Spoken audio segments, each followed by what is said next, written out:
챕터 1 기계제도 이론 강의 시작하도록 하겠습니다. 먼저 KS 및 ISO 기계제도 통칙 보시겠습니다. KS라고 하는 것은 한국 산업 표준으로 국내에서 통용되는 규격을 얘기를 하고요. ISO라고 하는 것은 국제 표준화 기구로 국제적으로 통용되는 기계제도 통칙을 담고 있는 기준 및 규격이 되겠습니다. 도면의 양식 보시겠습니다. 우선 도면의 크기가 나와 있는데요. 우선 도면의 크기는 A열 사이즈를 사용합니다. A0에서부터 A4로 구성되어 있는 A열 사이즈를 사용하고요. 이 도면은 세워서 사용할 수 있습니다. A열의 A0의 넓이는 약 1제곱미터가 되겠고요. 길이와 폭의 비가 1대 루트 2 정도가 되겠습니다. 이것은 우리가 통상적으로 사용하는 A4 사이즈를 떠올려 보시면 되겠는데요. A4 사이즈는 보통 297 곱하기 210 사이즈를 사용을 합니다. 우리는 이 A4 사이즈를 가지고 A3와 A2, A1, A0의 사이즈를 우리가 추정을 할 수가 있겠습니다.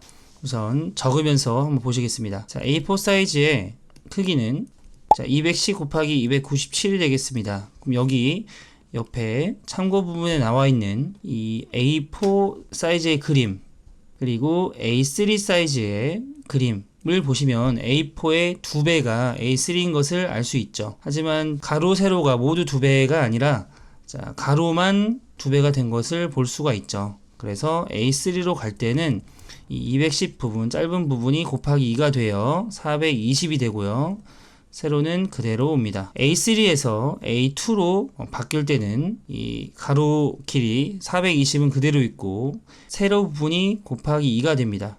A2에서 A1 사이즈가 될 때는 다시 가로 부분이 곱하기 2가 되고요. 세로 부분은 그대로 남습니다. 마지막으로 A1 사이즈에서 A0 사이즈로 바뀔 때는 이렇게 가로 부분은 또 그대로 있고요. 세로 부분이 곱하기 2가 됩니다. 곱하기를 할 때 1, 2 정도의 오차는 있습니다. 자, 이렇게 쭉 처음부터 보셨다시피 이렇게 가로가 곱하기 2가 되고 그리고 세로가 곱하기 2가 되는 번갈아 가면서 곱하기 2가 되는 그런 규칙성을 가지고 있으므로 우리는 A4 사이즈의 수치만 기억을 하게 되면 즉 210 곱하기 297이라는 수치만 기억을 하게 되면 이 그림을 통해서 A3 사이즈, A2 사이즈, A1 사이즈, A0 사이즈까지 우리가 수치를 역추정할 수가 있겠다라고 생각하시면 되겠습니다. 그래서 여기에서 또 210 곱하기 297을 우리가 수치를 생각만 해주신다면 이 길이의 비도, 길이와 폭의 비도 1대 루트 2라는 것을 우리가 알 수 있겠죠. 그래서 여기서 가장 중요한 것은 A4 사이즈가 210 곱하기 297이라는 거, 이 수치만 기억해 주시고 이 그림만 알아두시면 되겠습니다. 잠깐 위로 올라와서 이 저자 어드바이스 한번 체크하고 넘어가도록 하겠습니다. 도면이 구비해야 할 요건은 우선 도면에는 대상물의 도형과 함께 필요로 하는 구조, 조립 상태, 치수, 가공법 등의 정보를 포함하여야 하고요. 애매한 해석이 생기지 않도록 해야 됩니다. 즉 표현상 명확한 뜻을 가져야 하고요. 이 도면을 보는 사람들이 다양한 해석을 하지 않도록 명확한 뜻을 가지는 게 가장 중요하겠습니다. 그리고 무역 및 수출할 때 기술의 국제교류의 입장에서 국제성을 가져야 하겠고요. 기술의 각 분야에 걸쳐서 정확성, 보편성을 가져야 하겠습니다. 여기 밑에 보시면 이렇게 도면에 꼭 반드시 들어가야 되는 그런 양식들이 나와 있는데요. 다음 장에서 설명하도록 하겠습니다. 도면에 반드시 설정해야 되는 양식이 3가지가 있습니다. 이렇게 반을 잘라서 윤곽선, 표제란, 이 중심 마크는 도면에 반드시 설정해야 되는 양식이 되겠습니다. 다른 말로 하면 이 3가지는 안 들어가 있으면 안 된다 이 뜻이 되겠죠. 윤곽선과 표제란 그리고 중심 마크는 여기 앞장에서 보시면 이 도면의 양식에서 제도 영역을 나타내는 윤곽 이 부분이 되겠죠. 그리고 중심 안쪽과 바깥쪽으로 나타내는 이 선 중심 마크가 되겠습니다. 그리고 오른쪽 하단에 보시면 식별 번호나 제목 그리고 도면 형식, 주관부서 작성자, 작성 일자 이런 것들 그리고 척도 이런 것들을 기입해주는 표제란이 있겠습니다. 이렇게 3가지는 도면에 반드시 설정해야 되는 양식이 되겠고요. 도면 구역이라든지 재단 마크, 비교 눈금 이런 것들은 반드시 설정해야 되는 것은 아니나 도면을 보는 사람의 편의를 위해서 집어넣는 편의사항이라고 보시면 되겠습니다. 도면의 상세 위치를 알기 쉽도록 용지를 나누어 나타내는 도면 구역 이렇게 구역으로 이렇게 나눌 수가 있고요. 재단 마크 이거를 자를 때 편하도록 용지 내변의 경계에 표시해 놓음으로써 자를 때 좀 편리하게끔 만들어 놓은 게 재단 마크가 되겠고요. 바로 이 부분이 되겠습니다. 그리고 복사할 때 편의를 위해서 도면에 비교 눈금. 자, 비교 눈금은 파란색으로 칠해놓은 이 부분이 자, 비교 눈금이 되겠죠. 자, 이렇게 A4 사이즈 알아봤고요. 그리고 자, A0 사이즈까지도 알아봤습니다. 그리고 도면에 반드시 설정해야 되는 양식 3가지, 윤곽, 선, 표지란, 중심 마크 이 3가지도 알아봤습니다. 이와 관련된 개념 잡기 문제 바로 풀어보도록 하겠습니다. 자, 도면을 마이크로 필름으로 촬영하거나 복사하고자 할 때 도면의 위치 결정에 편리하도록 도면에 나타내야 되는 것, 도면에서 중심에 나타나는 중심 마크였죠. 그래서 답은 자, 2번이 되겠습니다. 자, 두 번째 개념 잡기 문제 바로 풀어보도록 하겠습니다. 자, 도면이 구비해야 할 기본 요건으로 가장 거리가 먼 것은 대상물의 도형과 함께 필요로 하는 구조, 조립 상태 이런 것들이 쭉 정보들이 포함되어야 하고요. 자, 애매한 해석이 생기지 않아야 됩니다. 명확한 뜻을 가져야 하고 자, 외국 기술의 국제 교류의 입장에서 국제성을 가져야 합니다. 제품의 가격 정보를 항상 포함하여야 한다라고 나와 있는데 이것은 기본 요건과 관계가 없습니다. 답은 4번이 되겠습니다. 두 번째, 도면의 척도 보시겠습니다. 척도의 표시 방법입니다. 도면은 실물과 같은 크기의 현척으로 그리는 것이 원칙인데요. 축척 또는 배척인 경우에는 척도를 표제란에 반드시 기입해야 됩니다. 이렇게 도면에서 우측 하단에 있는 표제란에 꼭 척도를 기입해야 되고요. 도면에서 척도는 A 대 B로 표시합니다. 여기서 A는 자, 도면에서의 길이, 자, B는 실제 길이를 뜻합니다. 척도는 3가지로 구분할 수가 있는데요. 자, 현척, 축척, 배척으로 구분하고 있습니다. 실물과 같은 크기로 그린 도면인 현척, 자, 1대1이 되겠죠.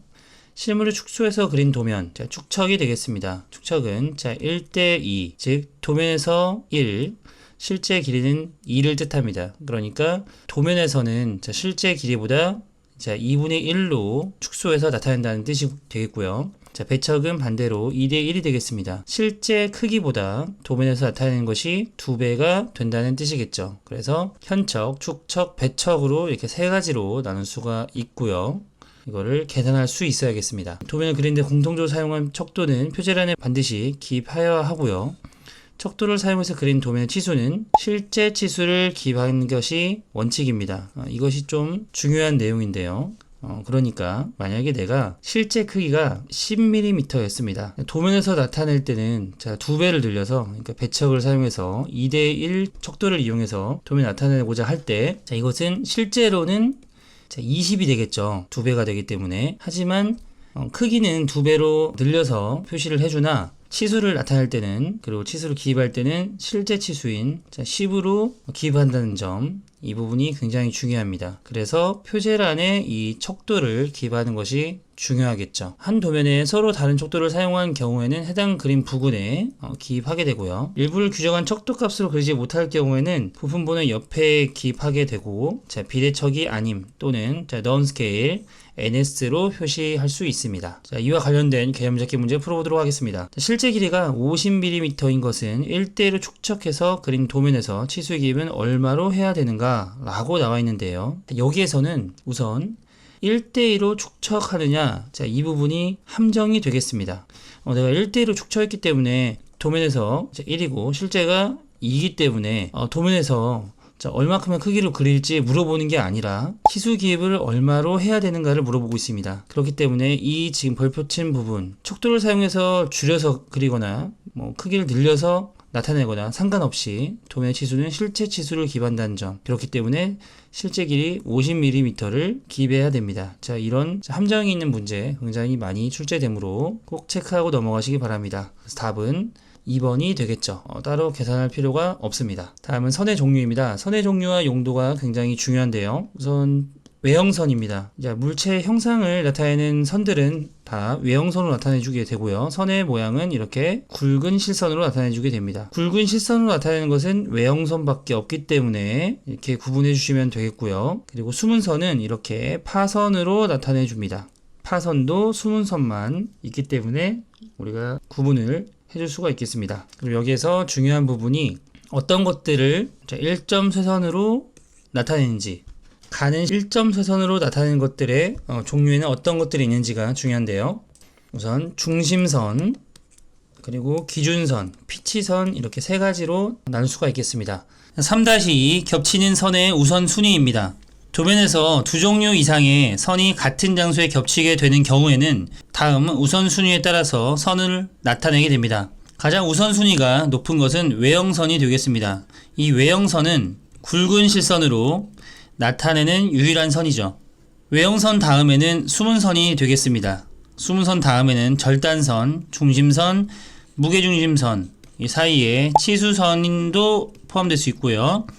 마지막으로 치수 보조선, 이렇게 우선순위는 이 순서에 따라서 나타내주게 됩니다. 예를 들어서 이 수문선과 무게중심선이 같은 장소에 겹쳤다라고 한다면 우선순위에 따라서 이 수문선으로 나타내 준다는 것이죠.